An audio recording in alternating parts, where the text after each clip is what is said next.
that. And we have a pretty fun evening for you guys tonight with a friend of mine all the way from Atlanta, Georgia, or Marietta, Georgia. She'll tell me which one here in a second. But it's going to be for to organize our lives, folks. I know that we're all out there through this COVID period, this time that we're in, and we're ready to just to get out. But when we're in the house, I'm sure if you're like me, you've gone from room to room to room and had an opportunity as you sat there in those four walls for like weeks at a time, just kind of see what you want to accomplish. See those clothes that you might want to get rid of.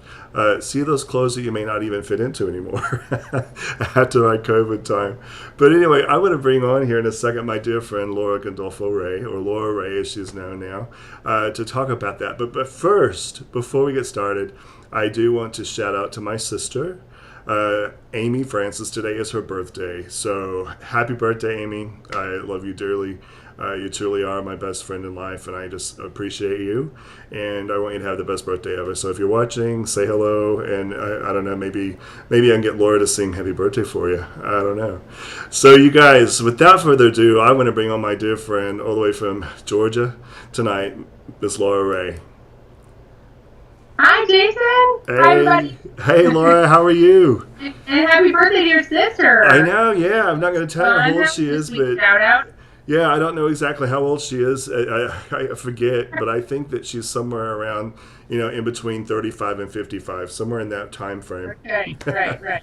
Anyway, thank you for joining us. Just left as a range. Yes, it is a range. She can tell you if she would like to tell you how old she is. That's up to her. Right, but anyway, Thank you for jumping on here with me tonight and just talking about what we're going to talk about. I think this is going to be a fun and exciting night. And I'm trying to, on my own Facebook page, making sure that I'm going to be able to see the comments that might be coming in, because I do think that we might have some people jump on with us tonight, because I think there's some people that are looking forward to hearing from you. Okay, and so, and by the way, so Marietta is a suburb of Metro Atlanta. So okay, so I wasn't too far. People don't know Georgia. I usually just say Atlanta. Hot Atlanta. Hot Atlanta. Hot Texas. Hot Atlanta. How right. Is it really Very hot out there? To Texas. Yeah. How hot is it out there for you guys at this point?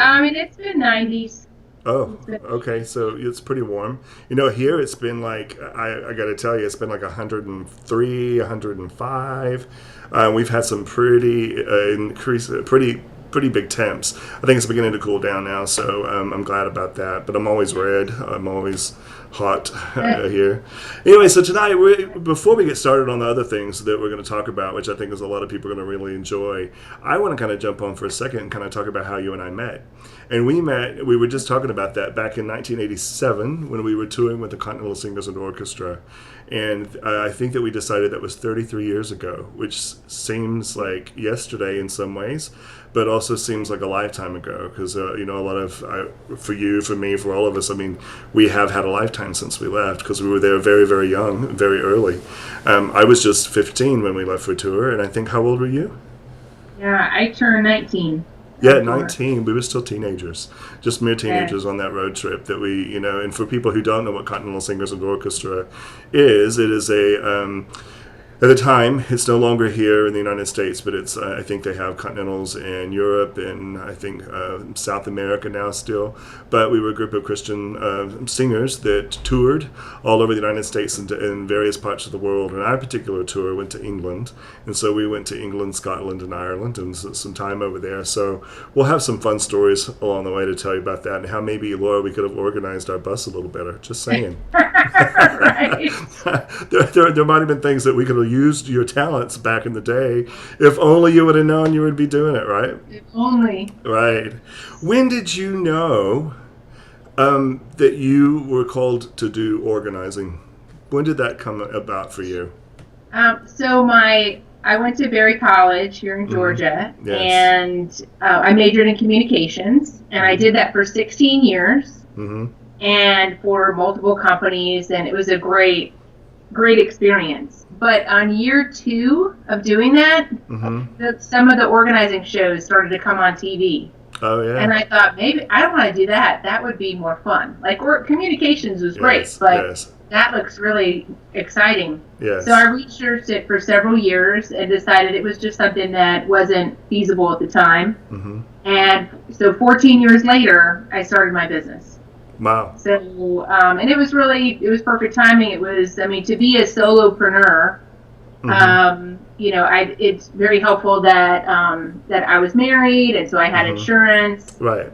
And I started my business 1 year before I had my baby. So I always call my business my other baby. I have a minivan and I only have one child, but I have a business, and that's my other baby. Well, you had 2 kids then. Yeah, exactly. You had 2 babies. So I've been doing it. Yeah, so I've been doing this for 14 years, and it's just been wonderful and really a blessing and quite humbling. Really, I thought it'd be fun to organize stuff and just, bins and boxes and shelves. And I had no idea about the personal aspect of it, that you were in people's worlds. Right. You're in their photos. You're in their personal space. You see their financials. Yes. You see their their underwear drawer, to be quite frank. I see it all. I said if I ever write a book, I'll call it "I Know Where the Guns and Chocolate Are." Because I find the chocolate stash, and I find Yeah, and it's funny sometimes how the gun is stored in the same place as the chocolate stash. In other words, keep your hands off the chocolate. Right. So it's very personal. So once I realized how much people were trusting me to come into their home or their business. Yes. It just has been a really exciting ride.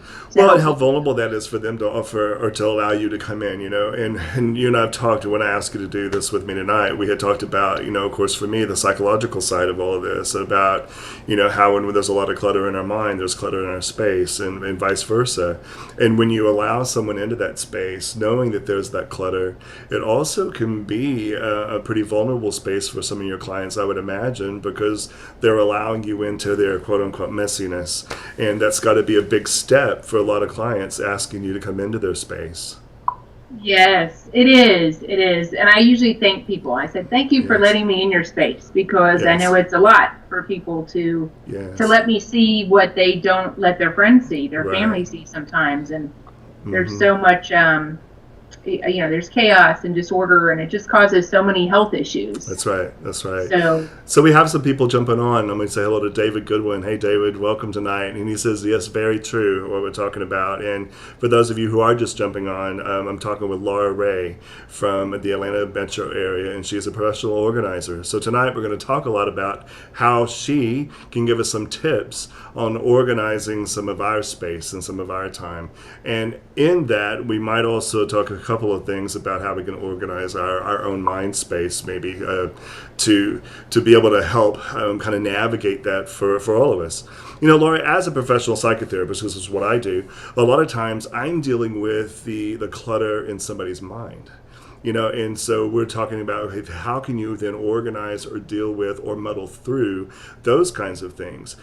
I think that when you and I speak and we talk about this, we find that there's so many similarities in how we can declutter our mental space and our physical space. So talk a little bit about, and I know that you're not a hoarding specialist, and we can have a hoarder specialist on later another time, because that's not your area, but there is an aspect of what you do that addresses the emotional needs of the client. And so can you talk a little bit about kind of how you, when you go into these spaces and work with these clients, how is it that you prepare for that? Sure. Well, thank you. So much of what disorganization causes is what I'm seeing. So I'm seeing a lot of pain when I walk in. So the pain and chaos. So we have, people are experiencing stress. They have guilt, their frustration. There's relationship issues. So husband and wife. One might, it's funny how, God works that out. One of them's messy and one of them's clean, and woo, that's just fun. Yeah, we won't talk about my household tonight, right? Right. And then even with where I work in businesses too, so sometimes the boss is very upset with their employee, and they want me to help them. And there's missed opportunity, there's debt, there's people who they forget they have something, so they order another one. And so that mindset. Yeah. I'm not laughing at anybody. I'm not laughing at anybody. It's pretty bad. I think that the Amazon guy, I didn't have a package for my house the other day. I think he just rang the doorbell to say hello. I mean, he was kind of missing stopping by. I am the world's worst. I'll admit it. Like, hey, I'll buy this. I don't think I have one. I think I have one. I don't think I have one. Well, later on I have 4. Right. Yeah, and that's exactly. pretty common. That in my client situations, it depends on the space we're working on, but Right. but yes, but I mean, there's so much that's going on in their head when they invite me in, and then when we do make our first appointment, and they're apologizing or they're just kind of sad that it's where it's at. I say, you know what, today's the day. You made an appointment. We're calling. You're doing this. You are moving forward. Right. And I'm here to help you, and we're starting right now. Yeah. I'm like, get your water bottle, and here we go. Do and I love it because it's so your personality too. That's the thing I've loved about you for 33 years, right? Is that you're just a go-getter kind of girl. I mean, you don't let a lot of things kind of waste time. I mean, it's like, we're going to do it, let's do it. And I think that that's important to have someone like you come in, because quite frankly, I think a lot of times what happens, and you can tell me if I'm wrong here, I know in therapy for sure, it definitely takes that encouragement from the professional to help someone step outside of their comfort zone, Yes. Yeah. Yes. I do that, and I give people permission to let go of, like, one example is gifts. Their mom gave them a gift, their mother-in-law gave them a gift, somebody gave them a gift, and they really feel like they need to keep it forever. Right. When they've already, so I say, have you enjoyed that for a little while? And they kind of have a look on their face, maybe not. And I said, you know what? I think someone else can enjoy that now. I give you permission to let that go. Yeah. And so, yes. So I do have I probably have a few phrases that you have. I love that though. That permission. I love the idea of how you said that though. That it's time for someone else to enjoy this now. I mean, because it's not like we're throwing it away. We're not throwing it out. We're re-gifting it to somebody else for their enjoyment. I think again when my mother passed away. My mother passed away in March. Then my grandmother passed away, I think it was in June. Then my grandfather passed away in August. It was almost like an every other month kind of a thing. We were having someone pass away and have a funeral and having to disperse of all their things. So, and then after quite shortly after that, then the people are moving out of houses that they've been in. So what happened for us is I ended up with, not necessarily gifts, but things that were sentimental from all of these different people's houses. So all of a sudden now I have my house that's full of my stuff and my mother's stuff and my grandmother's stuff and my other grandmother's stuff and my grandfather's stuff. Before long, I've got 3 or 4 households coming into one household, and it's hard to know when to let some of that go and when to not even bring some of that into the house, Yes, and what you're talking about is actually the most difficult situations I've ever helped people with is that thing. You have multiple households coming in your house. Yes. What it does is it steals your present, because your house is filled up with your past.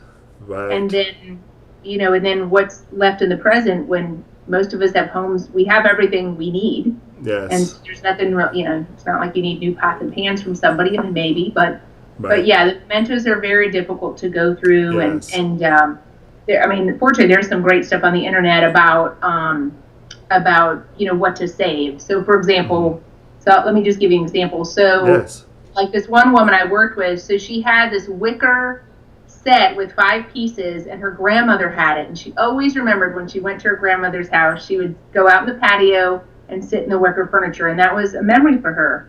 So she had all 5 pieces, and I asked her, I said, I understand that this is special. Is there a chance that you have any siblings or other family members that would want you? Maybe you keep 1 piece, and then they can keep 4 pieces, right? You just keep 1 piece and find find another home for the others. Right. So it was a way of honoring that memory, but not keeping everything. And so with organizing, and I'll go through that with some people. We'll figure out a way to keep the treasures, but let go of what's really impeding their space and their life, and has frankly become a burden in some times. Right. Sometimes it does. Right. Now, Laura, we're going to talk more in detail here in a little bit about kind of what you do step by step to help people and some of the ideas. You're also going to show the viewers and some of our listeners tonight, you're going to show them some examples of some before and after pictures. But before we do that, I'd like to know, you have a website, and if I'm not mistaken, it's called organizeatlanta.com, and I want to make sure that people have an opportunity to see that and go there. Do you work with people outside of your metro area, or do you do a lot of outside of the metro, or are you primarily there in the Georgia Atlanta metro? Tell us kind of what you do and who you work with. Okay, thank you. So yes, it's mostly Metro Atlanta because so many of the projects are multiple week projects, Yes. and so it'd be hard for me to travel. But I am part of a national group called the National Association of Productivity and Organizing Professionals. So for short, let me say NAPO.net. And so there are professionals in all of the 50 states, really, and around the world. Mm-hmm. And so you can Google NAPO.net and find an organizer. And what is that again? Can you spell it out for us? Yes, NAPO, NAPO. .net. Great. I want to make sure that they have an opportunity to see that here too. So NAPO.net. Yes, and my website is organizeatlanta.com, as you said. Right. And from that, I have a YouTube channel. So if you go to my page and then click on my YouTube. Yes. So I've got several how-tos about how to do a closet and a kitchen and paperwork and emails. And I've got a number of media interviews and tips on there that, that everyone's welcome to look at. Whenever I was looking today, I was kind of perusing through your YouTube channel, and I wanted to put maybe one of your YouTube clips up real quick, and I didn't have time to get that, so I'm sorry. So people, please go to organizeatlanta.com, follow that to her YouTube channel, because you can see tons of really, really cool videos on how-tos. One of the ones I thought was really interesting for me is it was a very short clip, and it looked like you partnered with it was like a bag that you get, and you unfold this big bag, and then you start taking things. I got to tell you, I'm going to find if that's in my area, because one of the things, and again, I want you to talk about this, but one of the things that I find so many times is I don't have a truck. I mean, I have an SUV, but I don't have the capacity really to start taking stuff off. And whenever I get to the point where I want to just get rid, I want to just chunk, I find that I don't have the capacity to do that. This particular bag and this particular company seem like the answer to that. Are they still in existence, and do you work with them? They are. So that was a while ago, and that was a fun job because I actually wrote the scripts, then they approved them, to be able to promote their product, and it was a lot of fun. And the basement picture that you're going to show later, that was the job that I used. Wow. The Bagster. It's called the Bagster, and it used to be its own company, but it was so well received. Waste Management, which is one of the largest waste management companies in America, bought it, and they sell them at. Last I saw, they sold them at Home Depot. So cool. You just have to go to their website and make sure that the truck can pick up. Like if you live on the top of a really tall hill, they may not be able to come. But yeah, it's a really good product for a dumpster and a bag is what they call it. Yeah, I loved it because it seems like it was so doable. It was so doable, and you didn't have to worry about where you're going to take it, where you're going to dispose of it.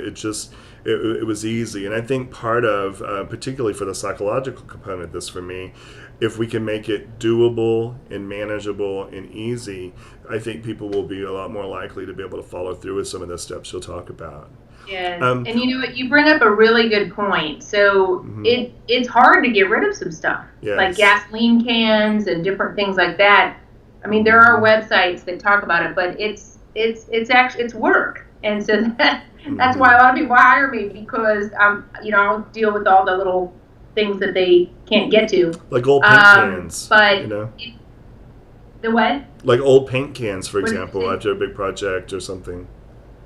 Yes, I do like to give old paint cans to schools for their drama productions. So if they accept them, that's one of my favorite places. And then really that mentally giving away something So a lot of people feel like there's, I paid good money for this, and I want to just give it away for free. Right. But if you have a charity that you really like, or a family in your neighborhood, or somebody who actually could use what you have, right, and you want to work hard to find, a charity, like if that's important to you, yes. and it is important to some of my clients, that will help them get rid of a lot more. Well, but yeah, because they're giving it to a cause. It's something that it's a production for them to give that to somebody. They're helping. Yeah, no, I love that. I love that. Exactly. One of the things I do want to do before we get too much further is we're going to get into some of these before and after pictures. Guys, Laura and I met each other, I said, 33 years ago, and we met on the Continental Singers and Orchestra as two vocalists. And we have affectionately called each other riser buddies for years. And the reason is when we were singing, there was a riser to the top left. We were in the back. I think, if I'm not mistaken, one or two, or maybe the both of us have actually fallen off that back riser once or twice. It's great stories, and we have lived to tell about it. But you got to be able to see. I think I want people to be able to see our before and after. So on the screen, Laura, what I've got up here is I have us on the risers, and you look almost the same. Your hair is different, but you look the same. On the other hand, it looks like that's my skeleton. I'm a little bigger 33 years later, but this is a picture that I'm showing Laura of you and I, and then it's Jeffrey and Patty are on the risers with us. But I'm the one in the back, guys, and Laura's the one right to on my right shoulder in front of me. And we had some really good times on those risers, particularly in the freeze when we did the song Dry Bones. Do you remember that, Laura? Yes. Yeah. What is your favorite memory of being on those risers and singing on the tour? Well, I would have to say that the night when it was really, really hot were we in Texas? Did you? I think that we were probably in Texas. was one of them. And you're standing behind me, and I could felt this swaying, and I thought, oh my gosh, he's going down. He's going to go down. And I reached behind me and grabbed your arm, and was kind of yeah, I was swaying, trying to catch some of the sway, and yeah, that was a little crazy. Do you know? I think I know what night you're talking about, and if it's the night that I remember, and it may be a different night, but I do know the night that we were in Ulysses, Kansas, in that big. I think it was a big. Kansas. I don't know, like a big. It was not an auditorium. What am I trying to say? It almost looked like an airplane hangar. Yeah, it was like an airplane hangar or something. It was huge, outdoor. But it was metal. Hot, and I was swaying back and forth.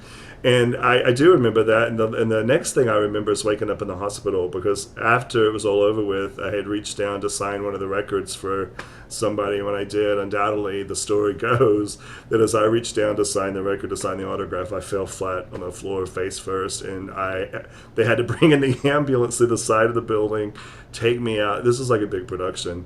We should have had the before and after of this. But anyway, so they take me out. Yeah, I remember that night. And then what ended up happening, folks, I mean, I survived it, obviously. But what ended up happening is that my blood sugar dropped. I went down to like a 30 or 40 blood sugar and my glucose level. And I was in the hospital for a couple of hours and getting some fluids and getting some glucose, and got well, and I got better and came back on tour the very next day on the road. The show must go on, right?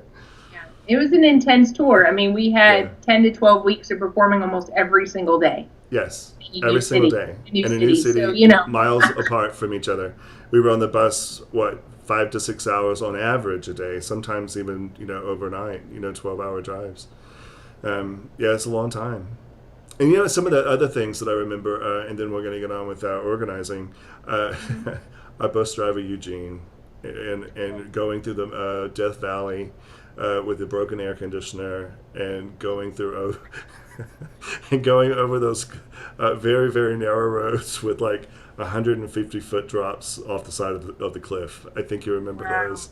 Anyway, I couldn't have done it now. But we did survive. I couldn't have done it now either. Can you imagine if I went on tour at this point? My rider would look so different. It would be like, forget all these things. I need a Sealy Posturepedic bed when I get there, a chiropractor.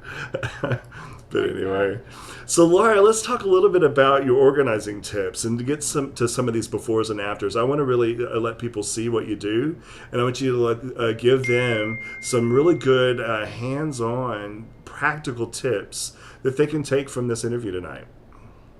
All right, great. Do you want me to do the acronym or the before and afters first? I'm up. Whatever you like to do. Okay, let's look at the pictures first, because Sure, that's sure. always fun. Yeah. And so talk about the mental game of organizing or just order versus chaos. Right. So most people think that their spaces, when I go into their home, they think it's the worst I've ever seen. Like everybody. Right. This is the worst you've ever seen, right? And so I don't want to disappoint them, but it's usually not. Because I've seen a lot. Yes, I've seen a lot.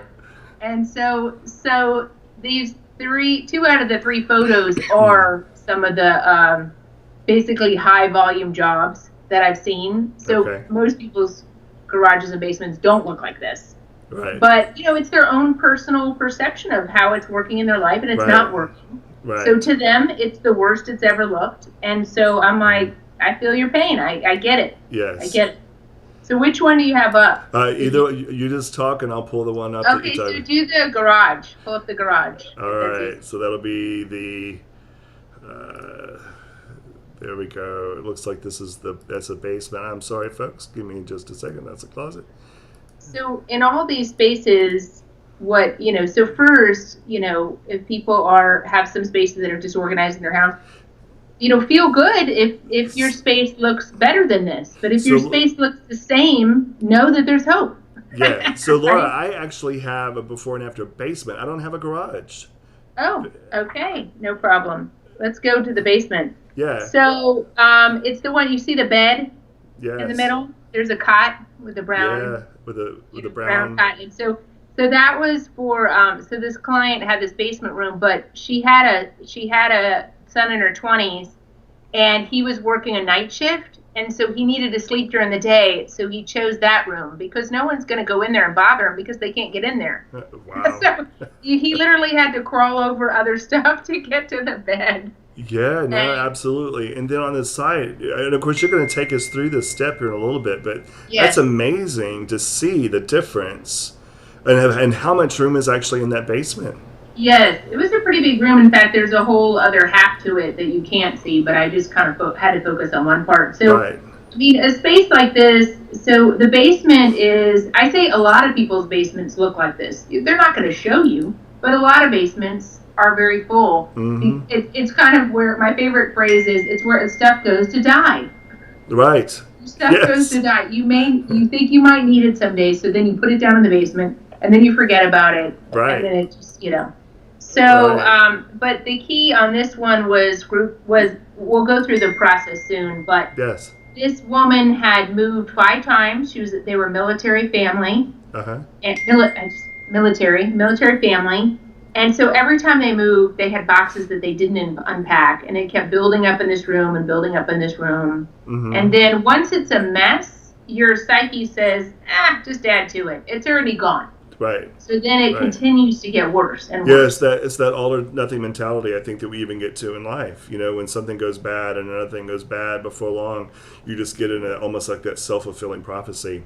It's like nothing that you're ever going to do is going to make it different anyway, so it becomes really kind of hopeless. Right, exactly. And so that's kind of what this room was. And then, but she got rid of about half the stuff. We worked through it on a process. And then we built those shelves, and they go all the way to the ceiling, so you want to use all your vertical space and organize up. So I got the highest shelves we could get, and everything's in a zone. Like there's one whole shelf for her mother's items. Her mother had passed away. There's a whole shelf unit, a shelf unit for her mother's items. There's a whole shelf unit for her kids' mementos, a whole shelf unit for her mementos. But it's up off the floor because I've also seen water in the basement several times. Yes. I mean, I've seen ruined photos. I've seen so much ruined stuff. Wow. So if it's worth keeping, it's worth storing properly. Yes, absolutely. And I love the idea about how you talk about storing up as opposed to just out. I mean, if you can go vertical space, it just frees up so much more of your room and more of your walking spaces. Doesn't feel quite so overwhelming. Yes. And then the next, so let's go to the next picture. We could go with the closet. Yes. The closet, or I can't remember. Yeah, the closet. So we have a before and after closet, guys, on the screen, and what you'll see is the left side of the picture is obviously the before, and then you and then you have this right side of the closet is just like, I don't want to say a department store, but it's like you could just walk in and just know right where to grab something. It's super efficient. And so closets are one of my favorite things to do because, so if you want a mindset where you start your day and you want to have a peaceful start to your day, you want to feel like you're in control, but then you can't even get in your closet. Yes. Well, that's kind of negative. That's kind of, then you just feel defeated, right? Yeah. What are you doing? What are you doing over the that works? And what are you doing over the weekend? Are you gonna come do my closet over the weekend? There you go. There you go. So, and then most closets are not set up for efficiency. So this woman loved, had a very nice wardrobe and purse collection. And so we did multiple clothes racks. We did multiple shelves and organized as high as we could. Yes. Any higher, she wouldn't be able to get it down. So we decided not to go any higher. But, and then it's all, what's interesting about closets is it's all math. So the number of inches of clothes that she has when they're side by side with the on the hangers, that's the number of inches of hanging space you need. Okay, the same with purses. So let's say she had 48 inches of purses, so then we need a shelf that's 48 inches. Or something has to go where it's not going to work. Yeah. So that's how I design closets. It's all math, and then it's fun because closets usually end up looking real nice because it's very colorful and. Yeah. So for all the kids who might be watching this organization show tonight, you just heard Mrs. Ray say, "Yes, you will use math again in your life." Just saying. For all of us who said growing up, "Well, I'll never use this again," you will. You will when you organize your closet. It's true. I have to say the most math I ever had to use on a job was for a large restaurant company. And they were having me look at their new freezer that wasn't built yet. It was an architectural design. That's the first time I'd done organizing from a blueprint. Yeah, that sounds frightening. I mean, that's overwhelming, right? The what? It sounds overwhelming to be able to just visualize that in your mind. It was really cool, but it was all math. So I said, how many inches of chicken do you have? And how many inches of chicken do you want? Like, what's your wish list? What's the now? Right. And what's the wish list? And then I just measured everything, and we planned for growth. We planned for the present. We planned for the wish list. And so really with any space, I try to leave room for growth. Yeah, very cool. Very cool. And you can't leave room for growth if you hang on to too much stuff. And I think that you're going to get to that in a little bit. Yes. Yeah. And did you have a third picture? I do, the office nook, and I just really think this is cool too because number one, I love the floor, and you can actually now see the floor of the office space. Oh yes, the home office. Yes. I wanted to put in the home office because so many people are working from home, right? Right. And so they probably if they hadn't worked from home before, they took a spare bedroom, and maybe didn't move anything else in it. And then what you end up is a cluttered, unhappy space because it wasn't designed to do what you needed to do. And so it's worth it to just move some things out of the space or maybe into a closet or something so it's not in your line of view, so you can feel really good about the space you're working in. Yeah, and that's amazing. So Laura, tell me, in this picture in this home office, because I'm looking at it and I'm thinking, how in the world... Number one, how in the world didn't anybody work there, right? And I've been there, done this, so no judgment from me. But then I'm looking, where did you put all that stuff? I mean, obviously there was a lot of those things that this person didn't need anymore, that this person probably could just get rid of, that wasn't being utilized. Because I don't see how in the world all of that could fit so beautifully where you have it in that space. Right. So a majority, what you can't tell is a majority of it was paper. And then there was a huge amount of returns, like stuff she needed to return to the store. Oh. And it was one of those spaces that, she had 2 small children. And it was one of those spaces that she just kind of gave up at a certain point. Just pile it in there. I can't find it anyway. So, I'll get to it next I've weekend. given up. Yes. But she wanted it back. And that's the thing. There's always hope. You can get it back. Yes. You can get it back from anywhere, right? Right. Yeah, very cool. And so what we did was we went through all her papers. I actually do, Jason, 60% papers for businesses and homes. Wow. Because, like, it's not a paperless society yet for anyone over 40. Yeah.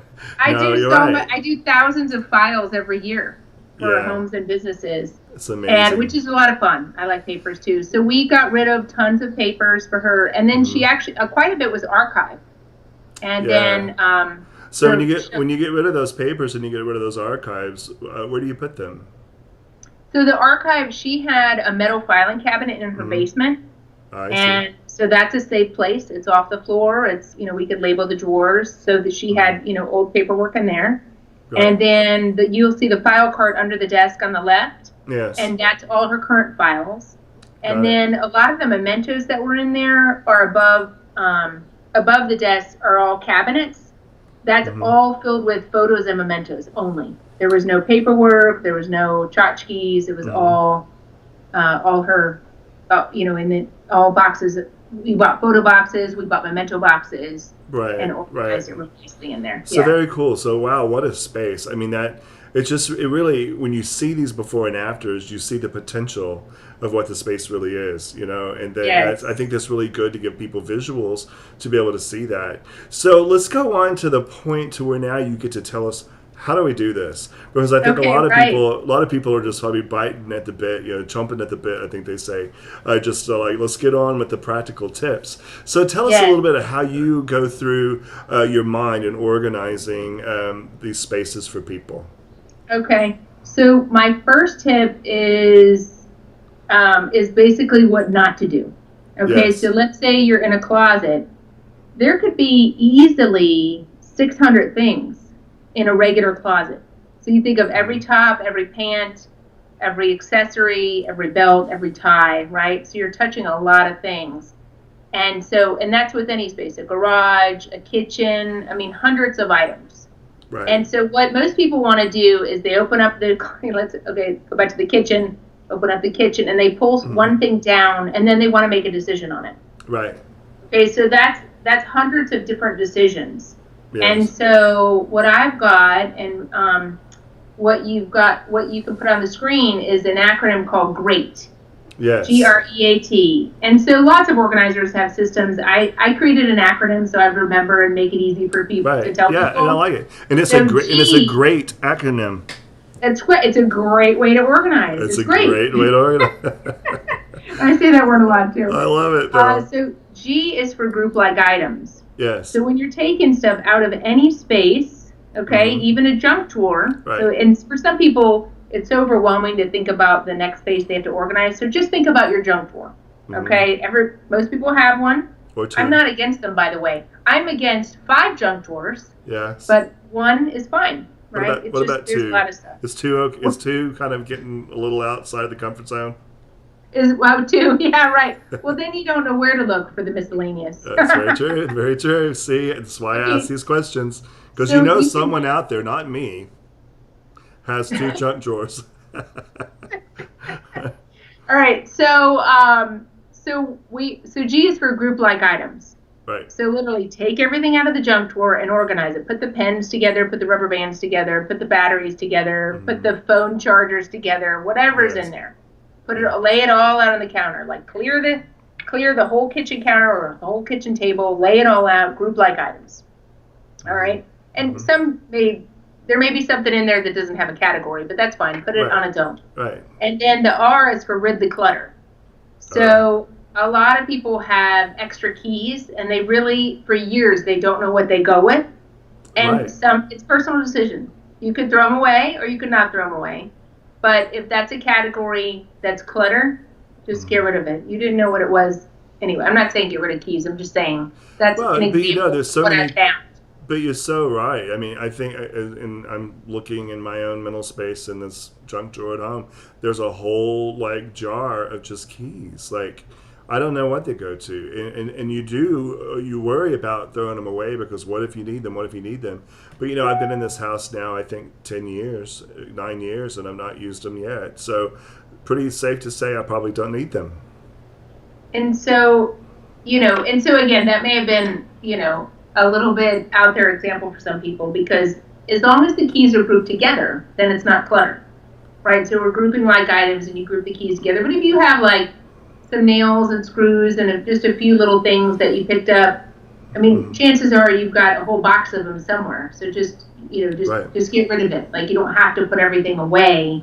A few loose things can go in the trash if you choose for them to go in the trash. Right. So then E is for everything has a home. Yes. So then once the drawer is empty, so with the junk drawer, you would want the proper, I guess, little drawer inserts. Right. So you can buy them. They're like, most people have them in desk drawers, but they forget that they can also use them for kitchen drawers. Yes. So you'd have the little drawers. So how this applies to every space. So everything has a home is in a garage, in a kitchen. Let's take garage for example. So is the gardening stuff going to live in the garage? That's the first question. Is this the right home? Is this the right room, right? So the answer for someone is yes. Now, is it going to live do I want to see it or not see it? Does it go in a cabinet or a shelf? Some people like to see it, and some people are like, I don't want to see anything. So then you're choosing what it's going to live in. Then you choose what shelf it lives on, and then if it needs a bin. Right. So everything as a home is really thinking, what do I have to store? What's the best way to store it? Right. It's really thinking through, do you want to see it, not see it? So it's several. So E is multi questions. Yes. Right. So really deciding what makes sense here. Right. And I would have to say one of my favorite things I've discovered in what I've learned in organizing is things get really dirty in garages. Yes. And so if it's not used often, you can put it in your basement and it stays pretty clean. So I've actually moved a lot of what used to be my garage to my basement because I really don't use it. I mean, it's like a snow shovel, okay? Right. It snows maybe once in Georgia. I want a snow shovel, but I don't need it hanging in my garage. Right? I have plenty of room in my basement. If you have a basement. I know some places don't have a lot of basements like Texas, right? Right. No, we don't. I don't know many places right in Texas who have a basement, but we do have a lot of closets. Yeah.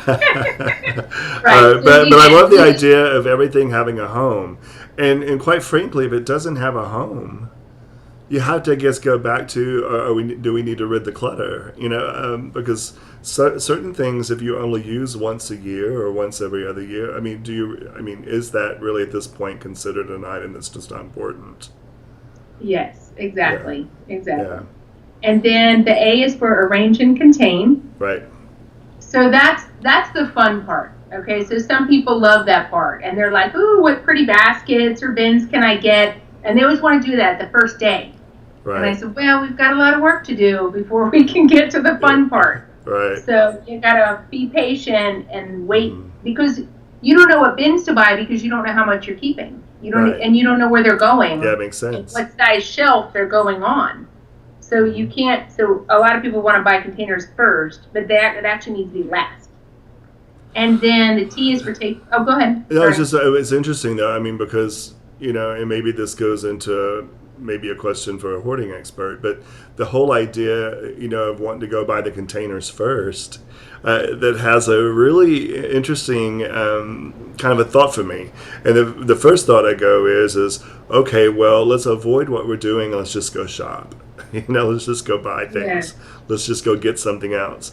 And then the other part of that is if I can get all of these containers, I don't have to get rid of much. I can keep everything because at that point, everything's going to have a home because we're going to have all these bins to put it in.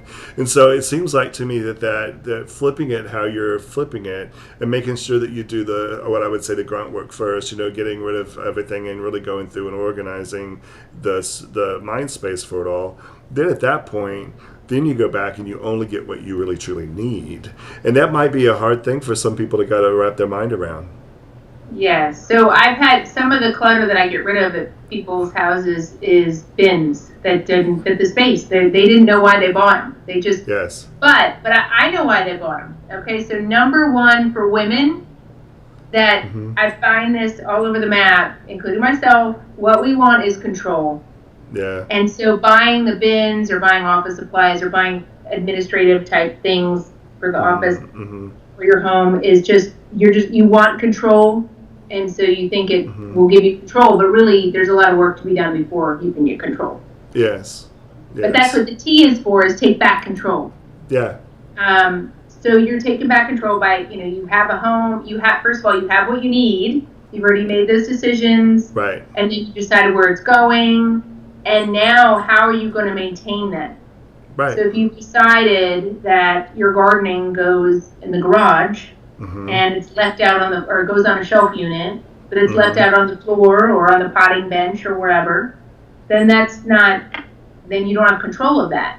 But if you need to decide when you're going to take control of that. And it may not be like immediately after gardening. Maybe after dinner, you're going to go put everything away. Right. So it's deciding, for a lot of, especially moms, I say before dinner, you and your kids can zoom around the house and put stuff away. Right. So decide when you're going to take back control. Because we're not supposed to live perfect. I always tell my clients, we're never going for perfect. Right. We're not going for everything is in its home at the same time. I don't blame that, but at least once a week, mine is. Yes. So I want to just briefly stop or interject, because we have some people. I want to say hello to Skeeta Jenkins. He was on last a couple of weeks ago. Oh, yes! And we wanted to say hello. Very cool. Thanks, Skeeta, for joining us. My Aunt Pat Campbell, I don't think you've ever had a chance to meet my aunt. She says, "Why didn't you tell me about tonight? You know I need to talk to her." Good news is, Aunt Pat, you can always call her. Yes. And you can always go to her. I would talk to your Aunt Pat, even though, I would talk to your friends in Texas, absolutely. Yeah, so you can work there, but I'll talk to people, Absolutely, and they can go to, again, organizeatlanta.com and follow to Laura's YouTube channel, because she has tons of different videos on there that can be very helpful for all the things that you might think that you need some help on. And and the other thing is, my aunt wanted to know, are you using my closet tonight for this example? No. Maybe that's a show idea for next time. Maybe inside the home of Jason Francis, and let's go into his closet. I don't know if you could organize all of my shoes. It would be probably a big challenge for you. Although I will tell you, all of my shoes are in their own box, in their own bin, and they are stacked high. Now, I'm not going to tell you how many shoes are stacked high from the floor to the ceiling, and they take up an entire wall in my closet, but nonetheless, that's for another show. And then Amy Beeson Bill. The most I've done is 300 shoes. Oh, well, I might run a close second. And actually, the closet that we showed, that was just her clothes. You'll notice there were no shoes in there. We had a whole other closet the same size as that one for just shoes. Hey. And we had it all the way to the ceiling. We had it up to 8 inches from the ceiling. It was maxed out floor to ceiling. Wow. So, so there is hope for people like me. Yeah, so and Amy Beeson Mills. Hey, Amy, welcome tonight. I'm glad you're joining in too. And again, we're talking with Laura Ray. She's a professional organizer and a very dear friend of mine from the Atlanta, Georgia area. And we're hearing all about how she can help us with some tips. So let's go back over or just the acronym. It's a great acronym for helping us learn how to organize. G is a grouping I like items. We're going to get rid of the clutter. Everything has a home. We're going to arrange and contain, and then we need to take back control. And so, Laura, when you do all of these things, and when you go through the entire process with the client, talk about what the transformation is for the client on the other side, and what do you see with the person themselves? Oh my gosh, I'm so glad you asked that. So right before the pandemic, thank the Lord that I finished this humongous job. So there was a woman who, she had her third child under 5. Wow. Under the age of 5, the last part of her pregnancy, she was on bed rest.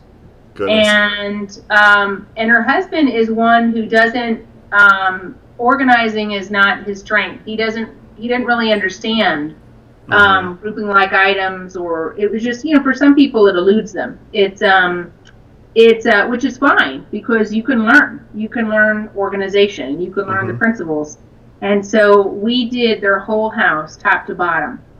And she said, it was really a wonderful comment. She said, "Laura, in my life, one of the best decision I made was my husband, and then my kids, and then third was hiring you."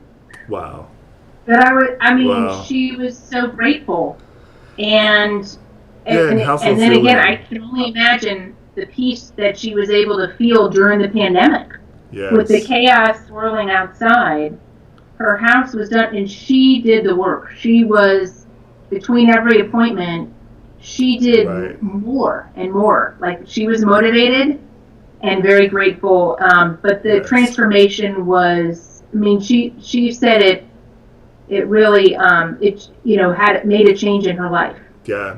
And that's got to be fulfilling to you for you to be able to go in and see that because of your skills and your talents, your patience and your willingness to work with these people, it really does help them bring back not just their space, but their mental space as well. Which is kind of Yes. what the whole shrink wrap show is about. It's talking about bringing the awareness to mental health and how we can maintain our own positive mental health. And so before we go, I want to see if there's, I know that we've talked about your acronym, we've talked about all these really good skills, but on a personal level, Laura, what can you leave the listeners with? Maybe 2 words of wisdom or 2 words of advice from you that how can you help or how can they help maintain a positive mental health? Oh, sure. So not just about organizing, or Anything, just kind anything. of the whole thing. Oh my gosh. Well, I know my sanity during the pandemic was prayer. Yes, So I mean, yes, it's just comforting to know that so the Lord didn't create the earth in one day. It's not a 1 day thing. It was right, 6 days, and then He rested. And for getting control of your home or office or even your mental space, it takes time. yes, And but we serve, for me, I serve a God of order, yes, and He's always providing hope. So yes. I mean, there's And I always love hope. that. I love that. There's always hope, and the before and after pictures to me are hope, because Yes, those people didn't know if I could help them, and I said, there's always hope, yeah, right? So I would yes. say that. Very cool. Thank you. And one more time, the website for Laura Goldolfo Ray, Laura Ray, almost called you Laura Gandolfo. Man, some habits die hard. This girl's been married for years, but I've known Laura since 33 years ago. So, organizeatlanta.com. Please visit her website. She has great information there for you that takes you to the link to her YouTube channel with all these different organizing videos. And also for people who are outside the Atlanta area, again, www.napo.net, which is the National Organization for Organizing Professionals. Is that right? Something like that? Yes, Anyway, you can find, close enough. yeah, close enough. You can find an organizing professional maybe in your area.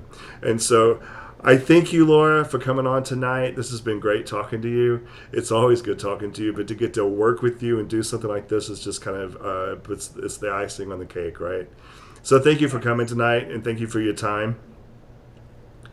Thank you. All right, and we will talk to you later, and maybe if you would agree, possibly maybe one day to maybe come back on the show and talk a little bit more, maybe around the Christmas time about how to handle Christmas clutter. Sure. All right, Yes. cool, cool. Well, Laura, thank you so much again. I appreciate it. I'm going to leave her Organize Atlanta up on the website here, up on the screen to where you can visit her. And Laura, thank you, and I will talk to you real soon. Thanks, Jason. All right, talk to you later. You guys, thank you for joining us tonight and talking with my friend Laura Goldolfo Ray from the Atlanta, Georgia area. Again, organizeatlanta.com. Visit her website. She has incredible tools for you to be able to organize just your space and also your mind space in the process. And we appreciate you coming out. And until next Tuesday, that's a wrap.